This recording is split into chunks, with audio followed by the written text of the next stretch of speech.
नमस्कार दोस्तों, मैं हूं आलोक सिंह और आप देख रहे हैं टेकी दोस्त। आई होप कि आप सब यहाँ पर मजे में होंगे। और अभी हम दोस्तों यहाँ पर बात करने वाले कुछ क्रिप्टो अपडेट्स को लेकर। तो आइए देर नहीं करते, शुरुआत करते हैं अपने पहले अपडेट से। और हमारा जो पहला अपडेट है वो जुड़ा हुआ है इंडिया से। अभी दोस्तों एक इंटरव्यू हुआ था बेसिकली। यहाँ पर आप कह लीजिए कि news.bitcoin.com को यहाँ पर कुछ डिटेल्स वगैरह मिली हैं और जो कि जुड़ी हुई हैं इंडियन रेगुलेशन को लेकर। तो दोस्तों यहाँ पर क्या है कि इंडियन गवर्नमेंट की यहाँ पर बात करें तो बेसिकली यहाँ पर जो कमिटी है उसकी बात की जा रही है। और इन्होंने इनवाइट किया है लॉ फर्म को, जिसका नाम है यहाँ पर निषेध देसाई एसोसिएट्स। तो इनको यहाँ पर इनवाइट किया गया सो दैट यहाँ पर क्रिप्टो रेगुलेशन को लेकर कुछ सजेशंस वगैरह मिल सके कि किस तरीके से चीजें यहाँ पर आगे बढ़ाई जा सकती हैं। बकाया दोस्तों इन लोगों ने यहाँ पर रिकमेंड किया है कि आपको यहाँ पर एक बैलेंस्ड अप्रोच लेकर चलना चाहिए। मतलब ऐसा नहीं कि आप बहुत ज्यादा स्ट्रिक्ट हो जाएं, आप बैन कर दें। आप यहाँ पर बिल्कुल एक बैलेंस्ड अप्रोच लेकर चलिए। मतलब जो रेगुलेशन हो बहुत ज़्यादा स्ट्रिक्ट भी ना हो, बहुत ज़्यादा फ्लेक्सिबल भी ना हो, ऐसा कुछ आपको यहाँ पर लेकर चलना चाहिए। आपके पास यहाँ पर लाइसेंसिंग के जो ऑप्शन है वो भी है। और दोस्तों साथ ही में यहाँ पर बात की गई सेल्फ रेगुलेशन को भी लेकर, जो कि दोस्तों ऑलरेडी आपको यहाँ पर देखने को मिल जाता है दूसरी कंट्रीज में। जैसे कि अभी जापान की भी यहाँ पर अपडेट्स निकल कर सामने आ रही है कि वो लोग यहाँ पर सेल्फ रेगुलेशन को लेकर आगे बढ़े थे। और अच्छी चीज़ है कि अगर गवर्नमेंट इतना नहीं कर रही तो कुछ आपको ऐसा स्टेप लेकर चलना चाहिए। अगर आप इस चीज़ को समझते हैं तो आपको कुछ ऐसे स्टेप लेकर चलना चाहिए कि यहाँ पर आप खुद सेल्फ रेगुलेशन लेकर चलो, ताकि ऐसे मुद्दे सामने आने ही ना पाए कि गवर्नमेंट ये सोचे कि यार यहाँ पर रिस्क है और पंगे हैं। तो सेल्फ रेगुलेशन भी अपने आप में एक बहुत सही चीज़ है। और सारे एक्सचेंजेस मिलकर इस स्टेप को यहाँ पर ले सकते हैं। वैसे एक स्टेप यहाँ पर लिया गया था जहाँ पर सेल्फ रेगुलेशन को लेकर बातें सामने थी। कुछ एक्सचेंजेस थे जैसे कि ऊनो कॉइन था, जेपे था। जेपे तो खैर अलग ही हो गया फिलहाल। और भी यहाँ पर कुछ दूसरे एक्सचेंजेस थे जिन्होंने यहाँ पर सेल्फ रेगुलेशन को लेकर बातें की थी। तो एक अच्छी सलाह यहाँ पर रखी गई कि आप यहाँ पर बेसिकली बैन वाली तो बातें बिल्कुल करिए ही नहीं। आप यहाँ पर एक बैलेंस्ड अप्रोच लेकर आइए और वो एक अच्छा ऑप्शन होगा। क्योंकि दोस्तों आप अगर आप बैन वगैरह करते भी हो तो फायदा कुछ मिलना नहीं है। और जो ट्रेडिंग यहाँ पर हो रही है वो होती रहेगी बिटकॉइन में। जो यहाँ पर आप कहते हो कि भाई काला बाजारी होती है, तो बैन करने के बाद भी आप उसको बंद नहीं कर पाओगे। और रही क्यों नहीं कर पाओगे तो आप खुद जानते हैं कि दोस्तों इंडिया में कितनी सारी इलीगल चीजें इलीगल होने के बाद भी प्रोसेस में है। तो ऐसा कुछ होने वाला फिलहाल है नहीं। तो एक बेटर ऑप्शन है कि आप यहाँ पर इसको रेगुलेट करो और वो एक प्लस पॉइंट बनेगा आपके लिए। बगैर दोस्तों इसके बाद यहाँ पर कुछ डिटेल्स वगैरह इन लोगों ने बताई कि मतलब किस तरीके की चीज़ें यहाँ पर सामने रखी गई हैं और किस तरीके से यहाँ पर बताया गया। तो यहाँ जो सबमिशन है वो फाइनेंस मिनिस्ट्री के द्वारा यहाँ पर रिस्पॉन्ड किया गया था और इसको यहाँ पर सुना भी गया। मतलब इनका यहाँ पर कहना है कि काफ़ी इंटरेस्ट के साथ इस चीज़ को सुना गया था कि इनका यहाँ पर जो भी कहना था। और दोस्तों यहाँ पर इन्होंने चीज़ की क्लैरिटी भी दी है कि यहाँ पर जो सुभाष चंद्र गर्ग की कमेटी है इसको यहाँ पर ये जो सबमिशन है प्रोवाइड किया गया था। तो ये सारी चीज़ें यहाँ पर इन लोगों ने मेंशन की हैं। तो बहुत सही चीज़ है कि आप यहाँ पर इस चीज़ को प्लान करें। बकाया यहाँ पर बैलेंस अप्रोच वगैरह हो गया, लाइसेंसिंग वगैरह हो गई। तो यहाँ पर जो आप केवाईसी वगैरह करते हो और अभी एमएल वगैरह के जो रूल्स है वो भी अगर फॉलो करते हो तो सारी चीज़ें अपने हिसाब से आप वैसे भी सही चला रहे हो। क्योंकि इंडिया में देखा है तो जो भी एक्सचेंजेस हैं सारे के सारे रूल्स फॉलो कर रहे हैं। और ये कुछ नहीं है, एक तरीके का आप कह सकते हो कि अभी फिलहाल सेल्फ रेगुलेशन ही है। क्योंकि यहाँ पर इंडिया में एक्सचेंजेस को लेकर भी कोई रेगुलेशन नहीं है और कुछ बहुत सारी गलत चीज़ें भी आपको देखने को मिलती हैं एक्सचेंजेस के अंदर। अगर आप यहाँ पर नोटिस करते हैं तो जैसे कि आप देख सकते हैं कि बॉट ट्रेडिंग एक बड़ा एग्जांपल है ये।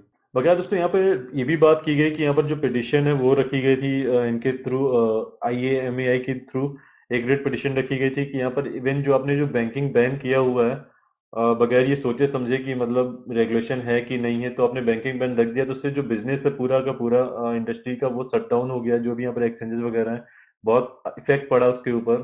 तो वो भी गलत है क्योंकि बगैर रेगुलेशन के, क्योंकि यहाँ पर ना लीगल है ना इलीगल है, तो आपने कैसे अपनी तरफ से जो बैन है वो लगा दिए। और उसके बाद तो और हद हो गई कि जब यहाँ पर बैंक्स भी उतर कर सामने आने लग गए। जैसे कि भी HDFC का भी नाम सामने आया था, कोटक महिंद्रा का नाम सामने आया था। ये लोग आपसे फॉर्म भी फिल करा रहे हैं कि भाई अगर आप यहाँ पर क्रिप्टो करेंसीज में डील करते हुए पाए जाते हैं तो आपका जो अकाउंट है वो भी बंद कर देंगे। तो बगैर किसी रेगुलेशन के इतने स्ट्रिक्ट स्टेप्स आपने कैसे ले ली, वो भी थोड़ा खराब लगता है देखकर। और इसके बाद दोस्तों यहाँ पर कुछ अपडेट्स हैं वो भी हम यहाँ पर शेयर करना चाहेंगे। छोटे मोटे अपडेट्स हैं ये, जिसमें दोस्तों यहाँ पर कुछ ऐसा अभी अपडेट सामने है कि यहाँ पर दो ग्रुप हैं जो कि यहाँ पर जुड़े हुए हैं क्रिप्टो करेंसीज की हैकिंग को लेकर। और अराउंड $1 बिलियन की अभी तक हैकिंग कर चुके हैं क्रिप्टो एक्सचेंजेस से। और अपने आप में बहुत बड़ी चीज़ है। पहला तो यहाँ पर एक नाम बताया गया था, बड़ा खतरनाक सा नाम था, जायंट करके।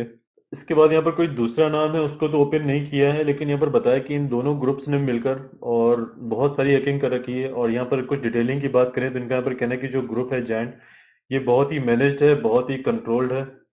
और यहाँ पर जो दूसरा ग्रुप है वो यहाँ पर बताया जा रहा है कि इतना ज़्यादा कंट्रोल्ड नहीं है, लेकिन फिर भी यहाँ पर इन दोनों ने मिलकर अराउंड $1 बिलियन की जो हैकिंग है वो की है क्रिप्टो करेंसी एक्सचेंजेस से। और इसके बाद यहाँ पर किस तरीके से इन लोगों ने सेल किया वो भी यहाँ पर बताया जा रहा है कि 50% तो 112 दिन के अंदर अंदर इन लोगों ने विड्रॉ कर लिए। क्योंकि दोस्तों यहाँ पर बिटकॉइन जैसे किसी एक्सचेंज पे गया तो कहाँ से आया कैसे गया वो बताना मुश्किल होता है, ट्रैक करना भी मुश्किल होता है।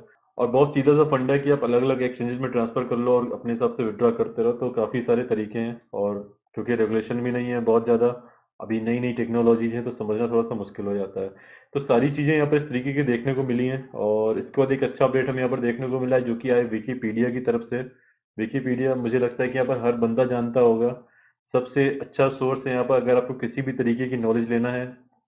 तो मेरा मानना है कि यहाँ पर विकीपीडिया से अच्छा कोई सोर्स नहीं है, बिल्कुल ना। अगर आप कहें फिर भी तो हम ये भी कहेंगे कि 97 से 98% तो जो डेटा है आपको ऑथेंटिक ही देखने को मिल जाता है।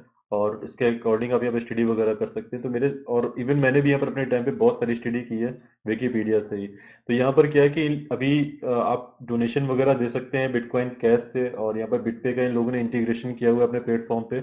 और बिटकॉइन कैश से भी आप यहाँ पर मतलब डोनेशन वगैरह कर सकते हैं। तो अच्छा अपडेट है बिटकॉइन कैश के लिए भी, क्योंकि विकीपीडिया अपने आप में बहुत बड़ा नाम है। अभी दोस्तों एक और अपडेट सामने आया फिडिलिटी को लेकर, और ये अपने आप में ये भी बहुत बड़ी चीज़ है, क्योंकि बहुत लंबे अरसे से ये बहुत सारे लोगों का पैसा सेव करते चले आ रहे हैं।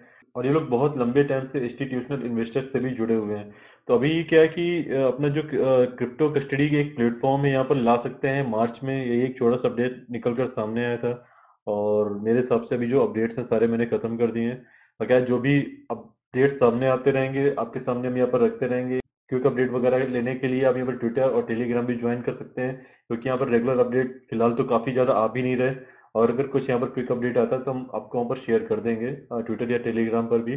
वगैरह यहाँ पर जो वीडियोस वगैरह हम यहाँ पर कंटिन्यू लेकर आपके लिए आते रहते हैं, 2 3 4 5 दिनों में जो भी अपडेट्स खबर मिलते हैं। और अगर इंपॉर्टेंट हुआ तो कोशिश करते हैं जल्दी से जल्दी आपके सामने लेकर आएँ।